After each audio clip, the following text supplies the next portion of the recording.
Today, September 23rd, 2003. This interview with Tom Trabucco is taking place at the Westbury Senior Citizen Center. Tom was born on May 30th, 1924, and now lives at 13 Southview Court in Carle Place, New York. My name is Susan Kovarik, and I will be the interviewer.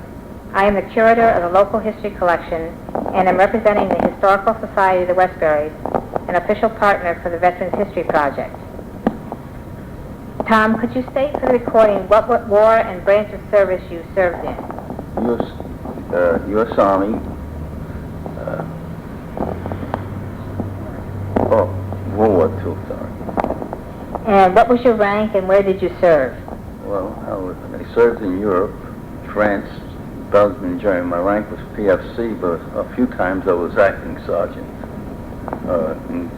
in combat patrol, so forth.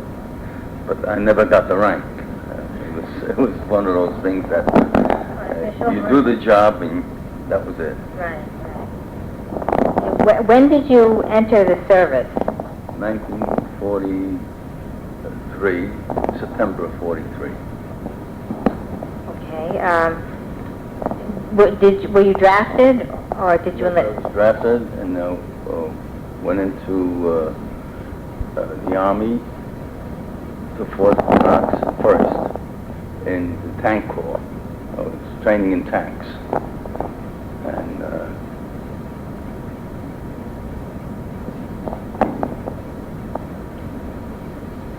from there I went to Camp Campbell, and we were part of the 5th Armored Division at that point, or the 20th Armored Division at that point.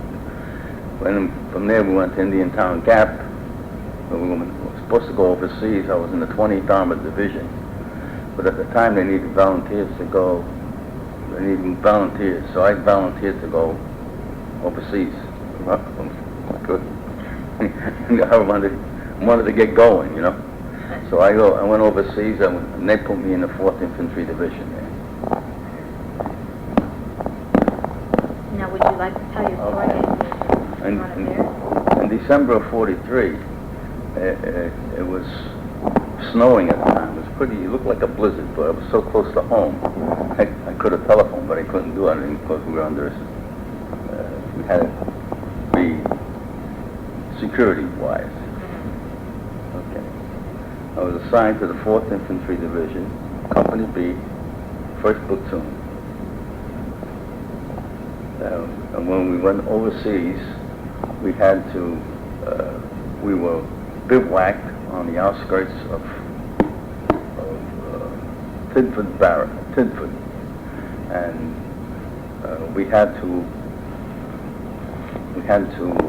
guard all these equipment coming from overseas, from the United States to Britain. The crates were so high, and for about a mile, they were just piled up one on top of another, getting ready for D-Day.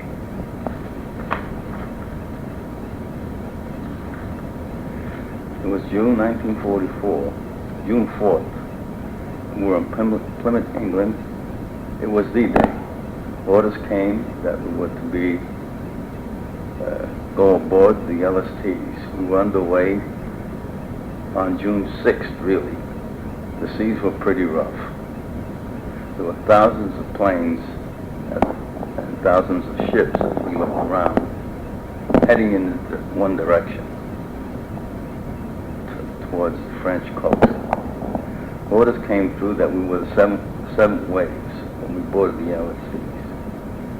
We were delayed. We finally went on the LSTs. German 88s were, as we came closer to the shore, German 88s started coming in on us. Good thing they didn't hit us.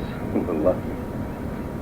The current in our situation, we were supposed to go in a certain direction, but the current was so hard and so swift that we drifted further north.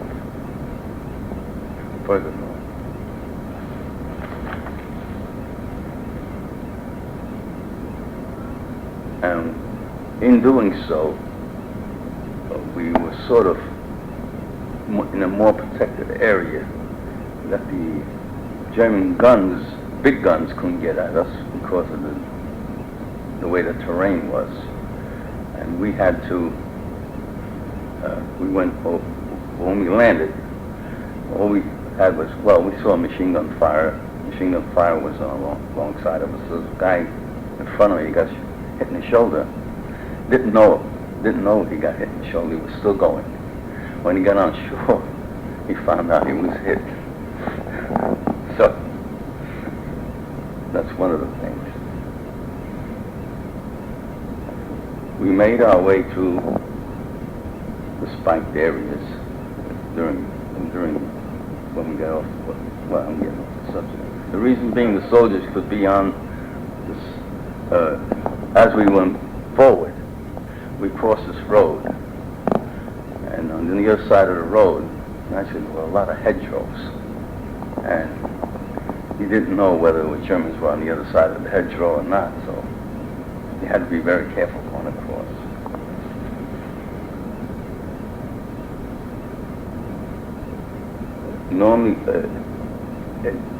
Normally area grew worse.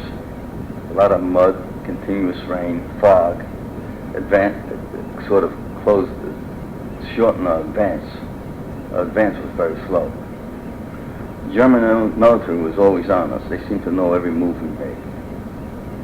We passed the town of Curtin, heading towards St. Lo. It was heavily defended. Our Air Force was pounding the hell out of the German emplacements. And this is just a picture below. We're moving south on the outskirts of St. Paul when all hell broke loose. The Germans were trying to push us back into the beach. Our company prepared for the attack. Their 88s were coming in around us, and the dirt from the blast would rain on us. There's nothing more fearful than a tank coming at you. German infantry following the tanks opened up on us. We opened up with our machine guns and rifles and field artillery. All we could see was smoke in the area, which was about 25 yards in front of us. Then as the smoke cleared, so did the firing. The German soldiers still held the commanding terrain. There was Hill 211 that overlooked the town of St. Paul's. On top of this hill were many German vehicles that were destroyed. Well, first we approached the hill, and as we go up, we had a lot of casualties going up this hill. So that the Air Force thing came along and started bombing the top of the hill, and we finally got up there.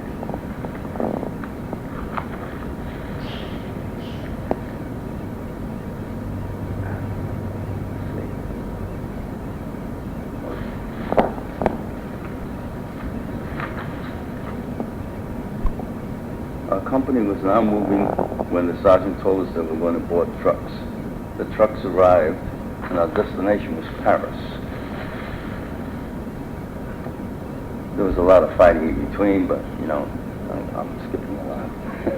Trucks stopped in our outfit and joined us at tank destroyers on our way to Paris. As we walked on the roads, we could see the German soldiers on the road and destroyed vehicles and German tanks. We advanced to Paris. We were the first ones in Paris. Our outfit was the first ones on the outskirts of Paris. And we were going to give them the Free French Army to go in first and knock out all the snipers, and then we followed after. After they took the snipers out, we moved into Paris.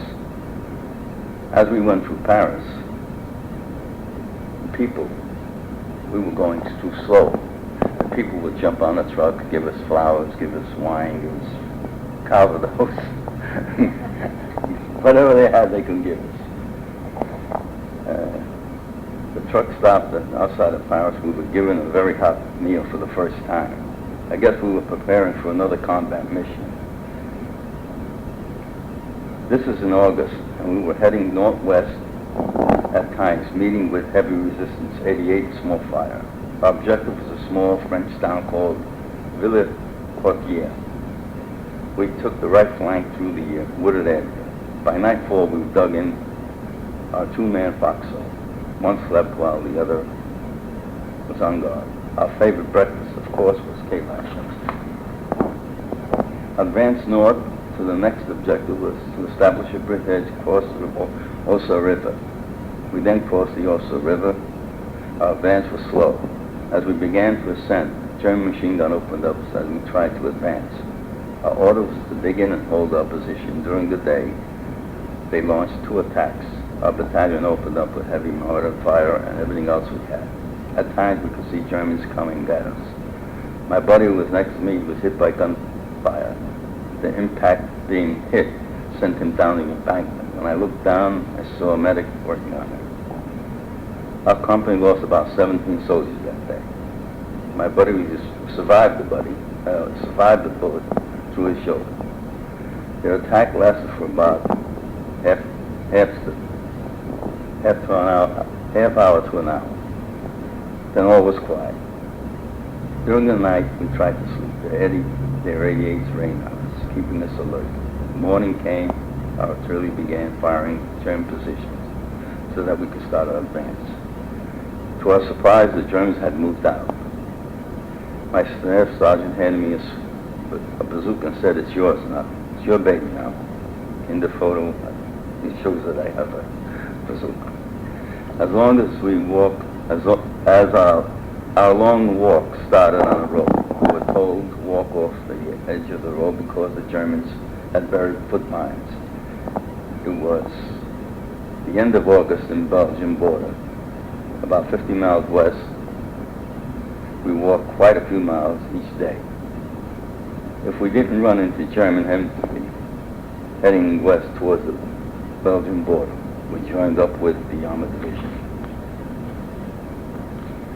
We crossed the Belgian border September 6th. Our sergeant got word that our company was going to board trucks, and we were to relieve the 29th Division, Keystone Division. Our ride, actually it's the 28th Division, not the 29th. Our ride through Belgium was long and restful. When we got within a mile where we would take our position, we were given our ammo, grenades, and hot coffee, and sent on our way. As we walked the area the 28 occupied, that was so unforgettable. There were bodies all over the area. A medic was on his knees holding a stretcher and died in that position. In the stretcher was a soldier that was wounded. Apparently they didn't have time to get out. Many of the half-tracks were destroyed. Trucks were burned. Moving away from this position, we descended into a valley. We crossed a stream and then up a hill. I found out that the valley was called Death Valley and Suicide Hill. It didn't take long to find out why they gave that name. It was heavily wooded area, fire breaks every quarter of a mile. It was crossing these fire breaks that the Germans' artillery zeroed on us as we moved across the fire breaks. Every time we attempted to cross, 88s would hit top of the trees. The shrapnel would rain down on us. That was because we still had to cross all those fire breakers, trying to get back to our defensive position. As we got closer to the German border, it was getting colder, and we were wearing winter clothing. This made it harder to move fast. There was no way we could get off the sill except with our own 2 feet. It was impossible for any vehicle to enter or leave the area. Wounded soldiers had to be carried out. We were prepared. Our foxhole protected our area with barbed wire, trip wire grenades, 25 yards in front of our position. They knew we were here and started their 88s into our foxhole. We thought 5 minutes of this seemed to be an hour. It finally stopped. The sergeant informed me that I was on combat patrol for the night, and we already had to leave at 2100 hours, 9 o'clock. Our objective was to locate enemy positions. At 2100, we assembled at command post The sergeant told us to stay close, formation. It was so dark I couldn't see the man in front of me. We came close to the German patrol, hearing them talking. The Germans sent chills at my back. For some reason, we did not engage in a fight. Early morning, while having breakfast, 88s rained on us. Every time we moved into a new sector, my buddy and I dug a foxhole. At night, they would try to sleep. One would be on guard, the other would not. 4-hour shifts. Word got around that somebody's going to get a hot meal. This was the first time in a combat area that we got a hot meal. It was around 1700 or 5 o'clock that word passed to us. One man from each foxhole to go and get their meal. My buddy got his meal. It was turkey, sweet potatoes, and hot chocolate. Remember that? I then went to get my food. On the way back, all hell broke loose, and actually it went down. So went my hot dinner. 88s came around. When it finally stopped, I picked up my mess kit, went back to get my dinner. The cook looked at me smiling and said, "So you want seconds?" I said, "I guess so." And we both laughed. The hot meal was great. It was sure as to live. We crossed the Belgian border September. Our Air Force was bombing the secret line. So was the field building. Our company then started attacking German position along the secret. As we moved up, there were tanks burning and soldiers were hanging out of their burning tanks. I couldn't believe what I saw. Their trenches could fit 5 to 10 tanks. The trenches were 10 feet wide, 10 feet deep, 75 feet long in length. Somehow the tanks were not in this defensive position. At this point, we had lost quite a few men, and our platoon sergeant ordered me to take the remaining men and complete my squad. As my squad moved forward, the captain pointed to me to come to him. I told my men to wait for me. As I approached, I could see the insignia on his collar he was a doctor. He said he needed help to dig out a soldier who was half buried in the foxhole in the middle of that field. He pointed with his finger and said, "Yes, sir." I said, "Yes, sir," and got to my shovel and started out with the captain and stretcher. As we approached the area where the soldier was, the German mortar fire started. We both hit the dirt. 20 yards from us, shells were bursting, which sent clouds of dust and dirt in the air. As we both ran nearer to the nearest crater, the captain said, "That was close. We'll wait for no firing before we move in." He looked at me and said, "Okay." At this point, we were only 30 feet from the foxhole. The mortar soon stopped. We got up and ran.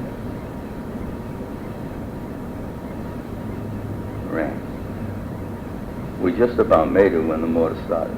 I started digging the soldier out of the prone position, while the doc tried to comfort him. Meantime, the shelling continued. One hit pretty close for comfort and sent dirt flying all around us. It felt like shrapnel hit us. Thank God it was only dirt and rocks. The mortar fire continued. The captain was medicating the soldier. I kept digging as fast as I could because I wanted to get the hell out of there. The captain then told me the soldier had a broken leg, broken arm, head wound. Finally eased him out of the foxhole. Meanwhile, the Germans kept the mortar fire at us. The problem soon arose how to get him on a stretcher without hurting him more. The captain said, "Give me your rifle." Then he put the rifle between his legs. We both gave our belts and tied his leg with our belts. We eased the stretcher. We eased him on the stretcher and waited for the shelling to stop. Quickly moving to a nearby crater, the Germans resumed their fire. The shelling finally stopped, and we moved as fast as we could out of the wooded area. The soldier on the stretcher then said in a painful, low voice, "I'll never forget you guys as long as you live. God bless you." I then said to him, "You'll be all right." The captain said to me, "Good job, sir," as I walked to rejoin my platoon. The way the wounded soldiers said, I'll never forget, as long as I live, it sort of sent heartwarming feeling through my body.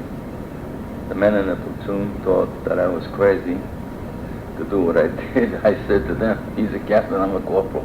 Therefore, I had no choice. I was informed that our master sergeant was promoted to second lieutenant, a battlefield commission.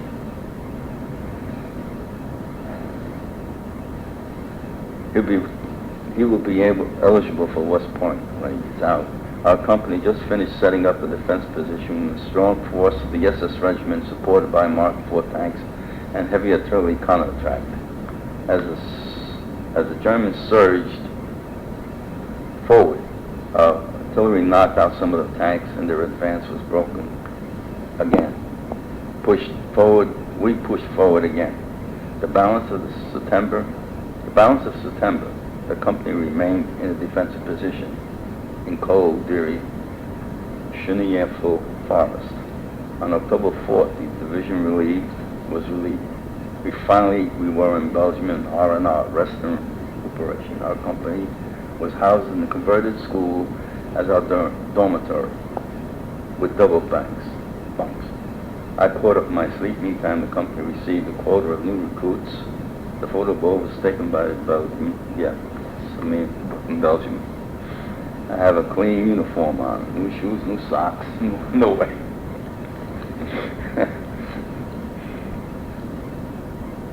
My sergeant informed me that I was a new BAR man, Browning automatic rifle, and that my partner, Joe Reed, would be my buddy. Our company commander spoke in the field school, told us that we did a good job, and you better have a good time now because the USO was there, have to go to a show, dance, and so forth. Was having a show, so enjoy it while you can because the 12th is still on alert. We might be moving at any time. Well, Joe and I did go to dancing, and we tried to dance, but the drinking got the better of us. The next morning we were sick as a dog. Our heads and our stomachs were upset. I didn't eat Joe breakfast, but Joe did. Later on I realized that the colonel had said about being alert, which meant that it could be going in action any moment. Since all of the new equipment was being assembled in the area, it meant something big was going to happen. I knew this could not last after 2 weeks of rest. We were awakened in the middle of the night in order to fall in combat gear. I got my grenades, ammo, clips, and BAR, and waited for the trucks to arrive. When the trucks arrived, we boarded the company B. It was on its way. I looked at all the men and wondered how many of us would be killed. I became uneasy thinking the Germans were observing the convoy aiming their guns at us, that we might be going over a landmine. Yes, I was afraid. Then the truck stopped. We arrived at our destination. It was daybreak as we unloaded our equipment. Our march to the front was rain, cold, and heavy fog covering the rolling terrain. The road was muddy. As we moved forward, I noticed the P-47 overhead maneuvering. Then I realized he was trying to release his bomb that was hanging after a couple of loops. He did not see it. I did not see it, but I sure heard it. It exploded on the very road we were on. We were lucky that only 2 men were wounded. This was October, and we were getting closer to the German border. We arrived at the staging area. 2 days of our stay here in peaceful relaxing. The next day, the sergeant told us to go to a CP, command post. Joe looked at me and said, "Let's find out what's up." General Bonton was talking to our men. You picture me with General Bonton there. I'm here, and he's there. In the photo above, I am right at the general. Joe is my right. I'm wearing a helmet. The general was giving us a pep talk. He says that 12th is doing a good job, that we might get orders to move. The trucks were waiting, and we loaded the equipment again. Now we came to the worst part of the war, the Regiment forest. This is in Germany. This is the staging area. The photo above us is where we unloaded. It was early November when our division assembled in the forest east of Ypres and southwest of Aachen. Our mission was to seize the main road on Herzingen and Düren. It was the first week of November when we started our attack. The German defenses on the Ruhr dams, Düren and Cologne was heavily fortified. Herzingen forest with trees ranging from 150 feet high. It was also dense, and the visibility was reduced to 10 yards. To make matters worse, were steep bridges and deep ravines that extended across our line of advance. Our ammunition was stored along the tree line and was tree line, as in the photo above. The AP and P-51 flying over us as he released his wing tanks. When it hit the ground, the fuel exploded, scattering flames on our equipment. Luckily, no one was hurt. We later found out that the red flag was displayed behind us, indicating that they were the front line. But in reality, we were the front line. We used to use red flags to indicate front line position. So there was two of them, so he hit us with his tanks. Good thing it was just tanks and not ammunition, you know. After the fire was out, the lieutenant checked what was left and what we needed to start our attack. Most of our ammo was destroyed by the fire. Our soldiers was rationed about 100 rounds of ammo and 3 hand grenades.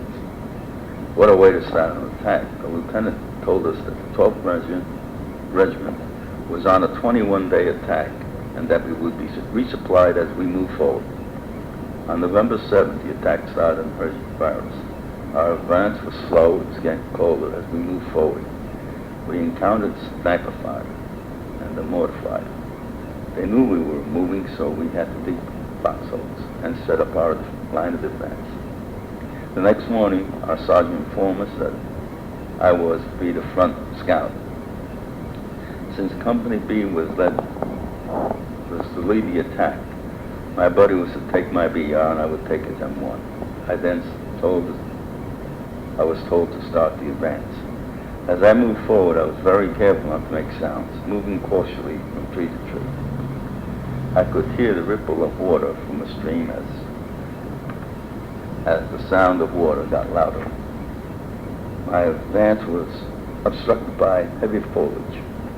I could not see what lay ahead. At this point, I was moving very slow, trying to find my way through.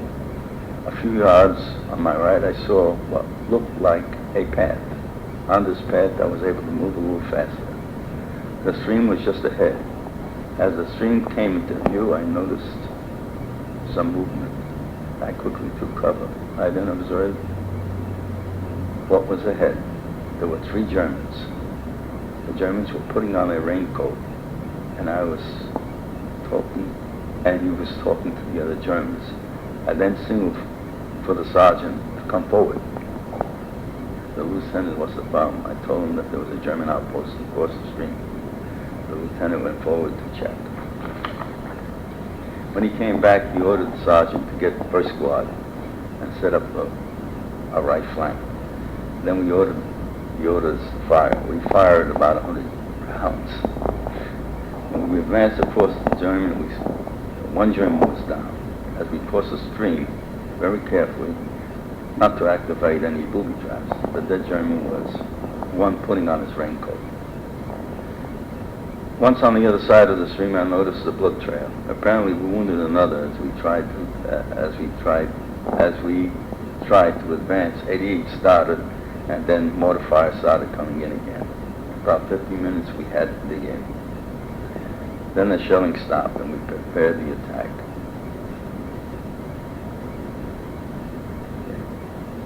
We had no chance to cover. Well, the next morning, we were told Our unit was to attack a German position along the front, and our objective was to advance to the Cologne Plains. As we advanced through the heavily wooded area, 88 started coming in on us. Shrapnel rained on us. 5 of us got hit. I got hit in the left wrist, and it also took my rifle, leaving me holding my butt, the butt of the rifle. 5 yards behind me, the sergeant with his gut sticking out. In front of me, soldiers were gone. Then the shelling stopped. I thought it was time to get out of there. The medic took care of the wounded and did his best to tape up the sergeant's stomach. The rest of us had big foxholes to prepare for an attack. Our position was secure. The lieutenant told me that I was in charge of taking the wounded to the rear position. He gave me 1 soldier and a stretcher to carry. For the most wounded. Also to bring back new replacements and to carry as much ammunition as we could carry. It was a hardship carrying the wounded down the hill. At the bottom there was a stream we had to cross. There we encountered sniper fire. We had to crawl dragging the stretcher as I helped with the stretcher. Then I helped the other wounded to the half track. The ride was rough, the mud holes and the stumps along the way. The half sergeant stopped, and I helped unload the wounded. The sergeant who was holding his gut, knowing that he was in a safe area, passed out. Meanwhile, the medic was taking care of the soldier on the stretcher. He had a very bad leg injury. The guy with the stomach, he had to hold it and walk. There was no way for him to get out. Yeah. He passed out when he knew he was okay. The lieutenant then said that the recruits would be delayed. He noticed the bandage on my wrist and called the medic to take care of it. The medic rebound my wrist and told me that I was entitled to the Purple Heart. And would you like to say sent home? I told him not to because it would worry my mother. I was in a tent that night and I really tried to sleep, but during the night the shelling kept me awake.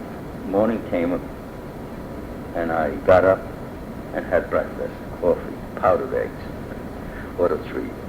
The lieutenant then handed me the list of new 15 replacements and told me where they would be assigned. He wished me luck and said, and walked, and I told him. He went, oh yeah, that's 2 replacements. He wished me good luck.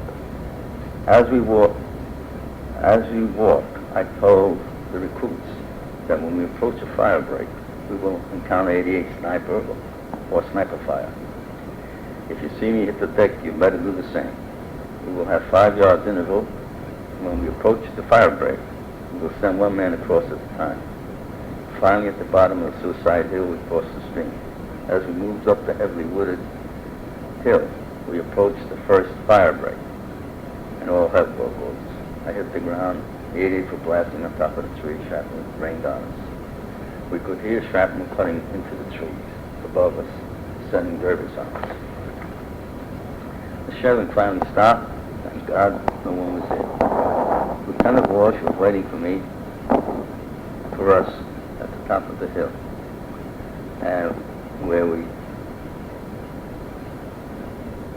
he told us to drop all the ammo and leave the replacements.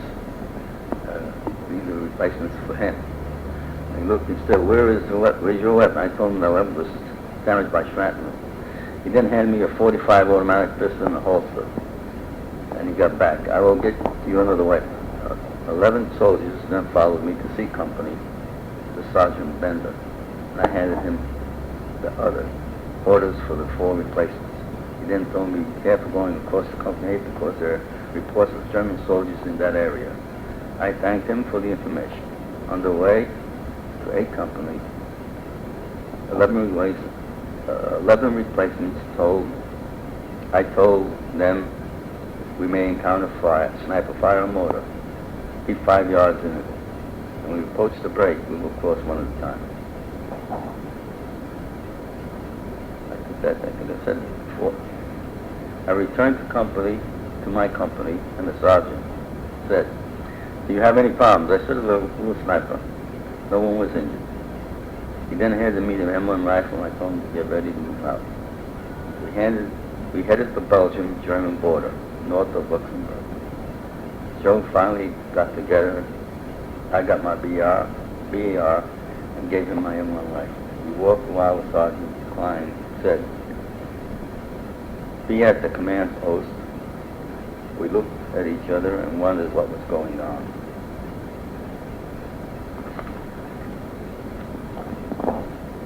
At our command post, again, General Barton was there in the photo above. Joe, this was what General Barton commanded of the pages. He gave us a talk and said that we had acquired a good standing and that we will receive the Presidential citation, the whole regiment.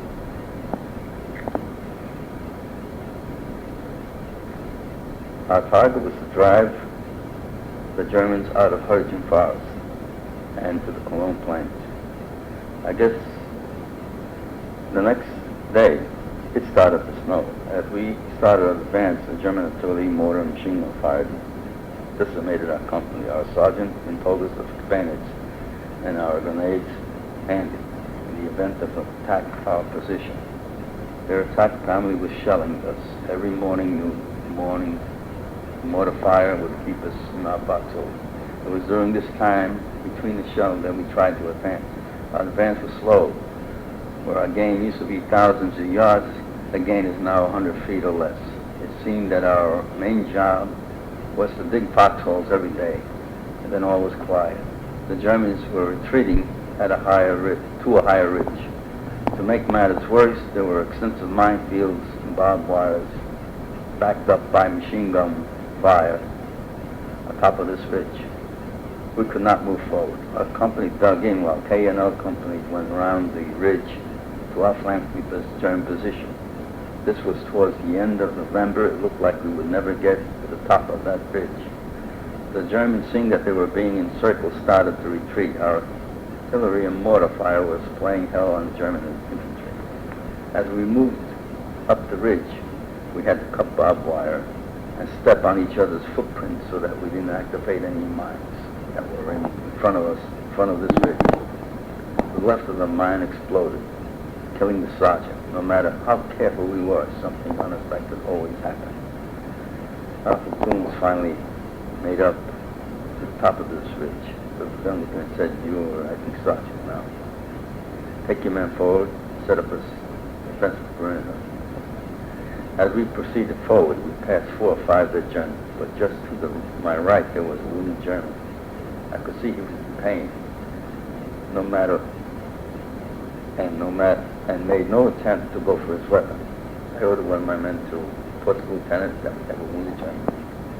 As I was setting up the defense position, the lieutenant and stretcher bearer, the lieutenant and the stretcher bearer took him to our command post for interrogation. Our medic made us as comfortable as he could. The problem was that we could not take him with us or to get him to the rear. Our lieutenant chose to leave him. The lieutenant gave orders to move forward. As we moved forward, the German shoulder pleaded not to leave him.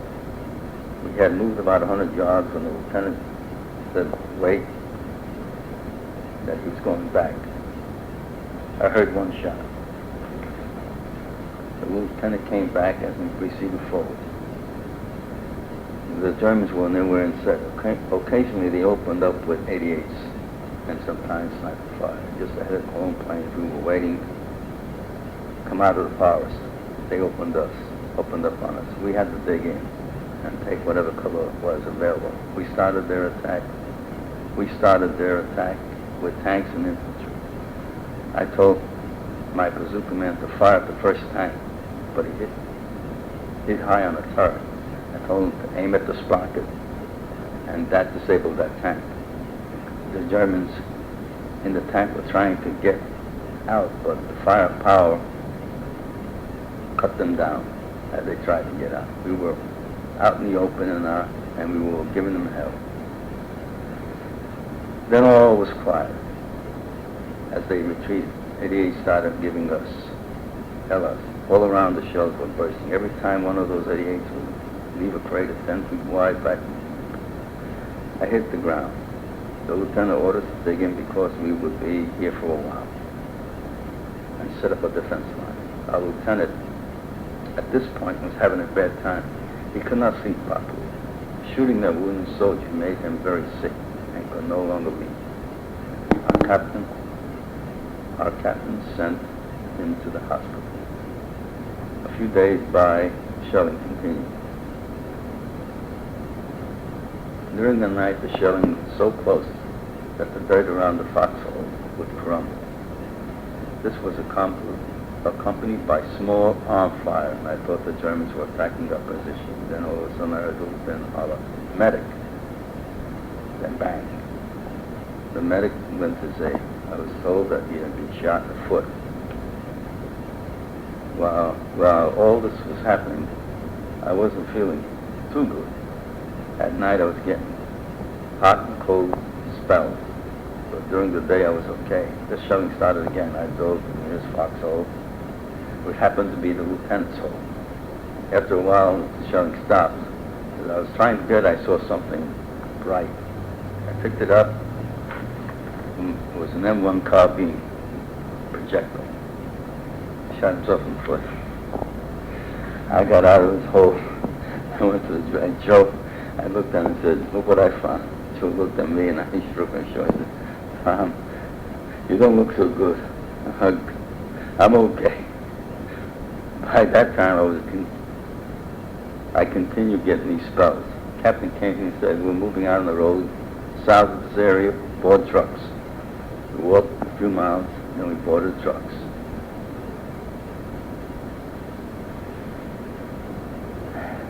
When I came, Germans launched their general offensive all along the front. We were dug in, and we were told to hold our ground at all costs. Their artillery started pounding us as we tried to stay in our foxholes. We were 88s were coming in pretty close to us. Before we could do anything, a shell came in on us, and I was thrown against the tree and was knocked out. When I came to, I was in a tent somewhere in the rear area. My head was pounding, and my left shoulder was in pain. Then the doc came and said, you had a close call. You had a head concussion, and you had malaria. We're sending you to the hospital.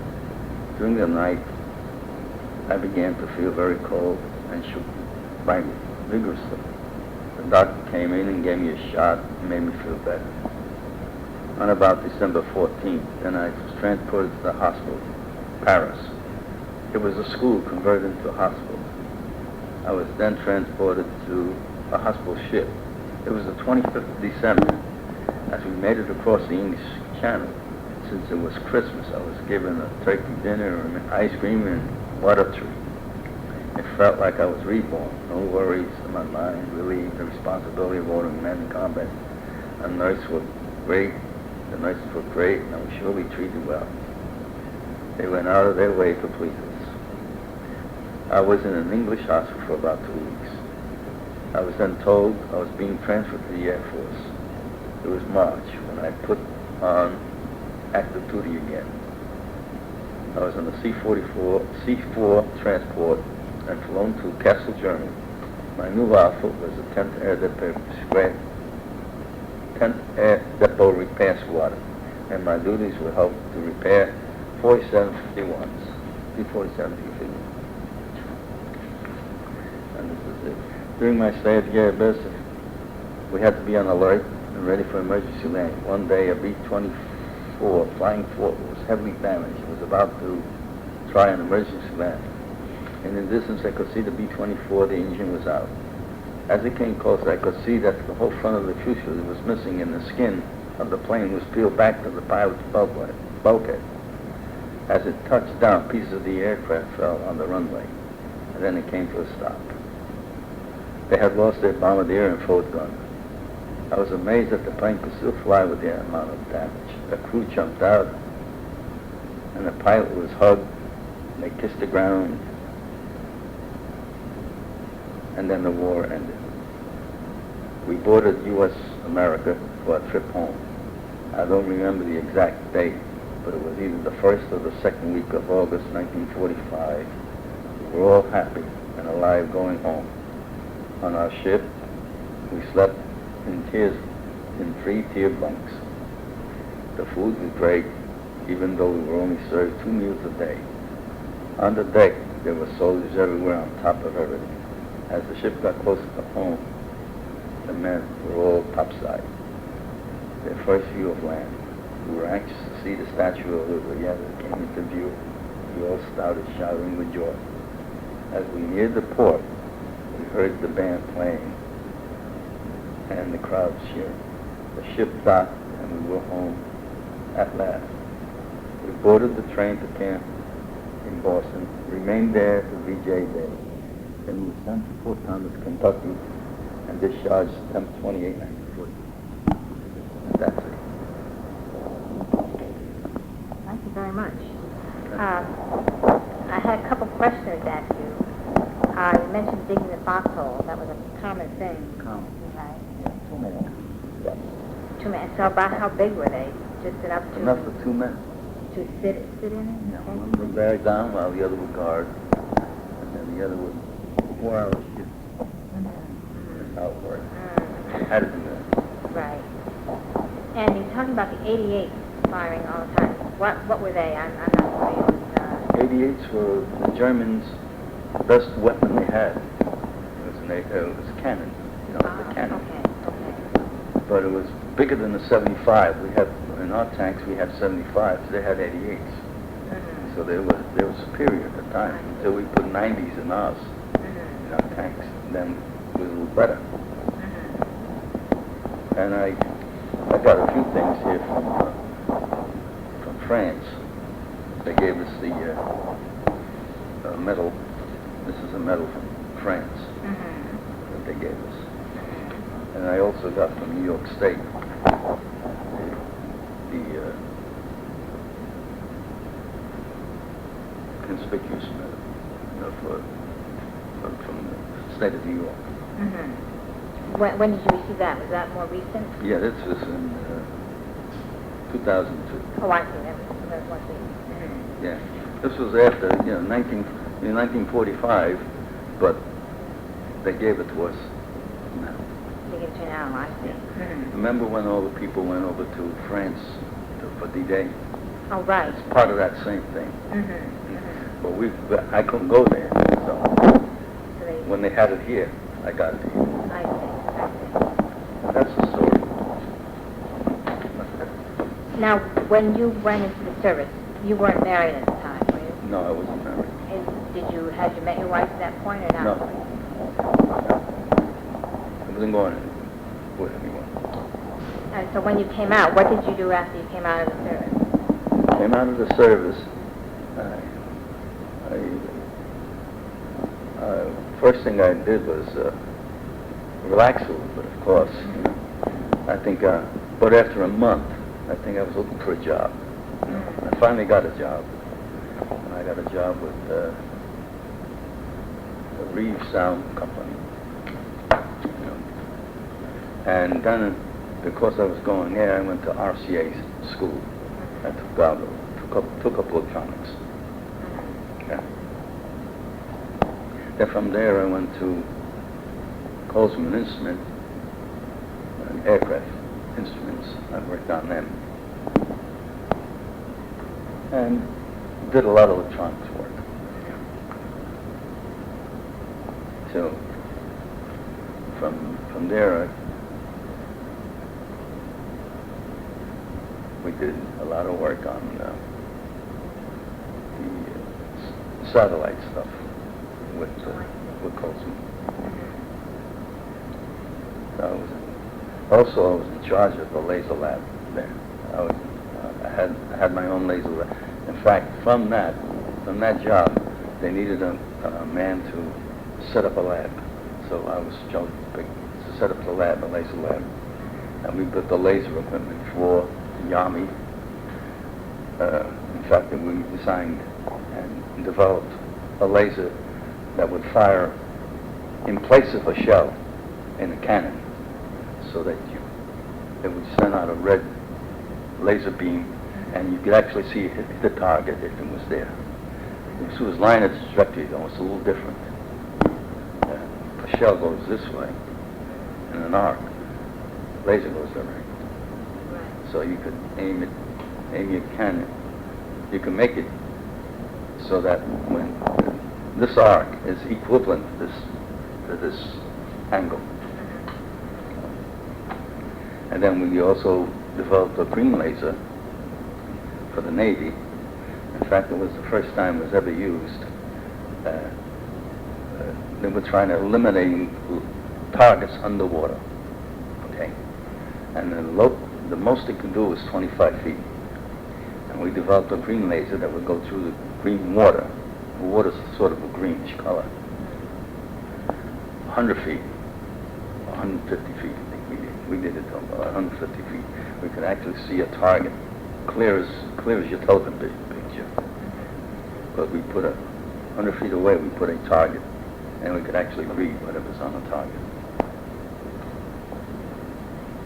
That's about that. Then I got, finally, I met my wife in 53. I didn't get married then. 53. Had 3 kids, a girl and 2 boys. And grandchildren. You live in Carl Place. Carl. So your family lives around here too? Yeah, Carl Place. Do you belong to any veterans organizations? Oh yeah, American Legion. I belong to the American Legion.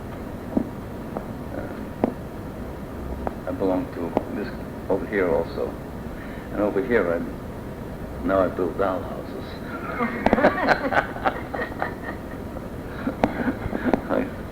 Nice and easy work. Right, yes. In fact, upstairs I got a lighthouse that I made, a lighthouse dollhouse. Oh, Yeah, it's upstairs.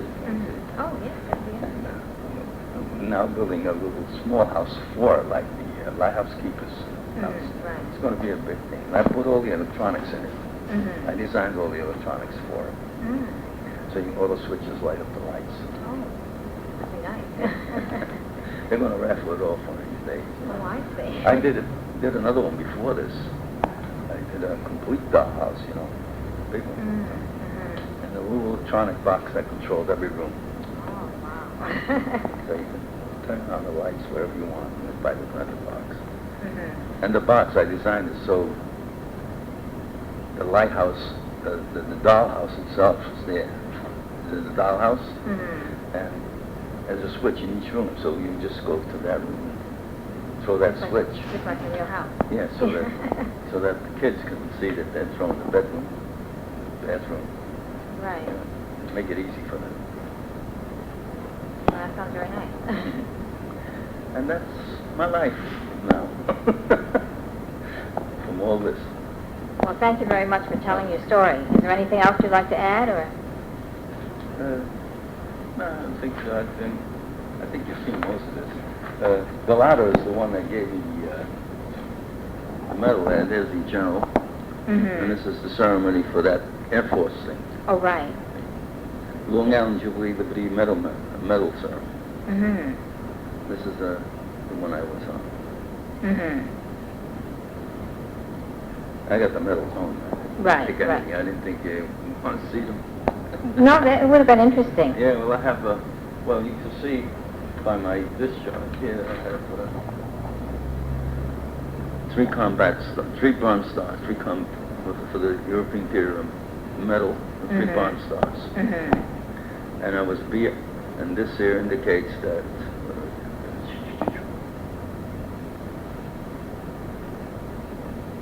BAM 746. That was my gun. I was, and then, as you can see, I got expert in a lot of stuff. Yeah, expert carbine, expert marksmanship. Oh, yeah. So right. That's the reason why they gave me the gun. In fact, I was the only one that ever, in training, with a 30 caliber machine gun, they had a drone fly by.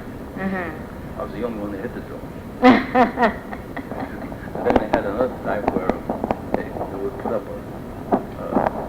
glider made out of balsa. It was pretty fast, Mm-hmm. and I'm the only one that chopped it up. Ah.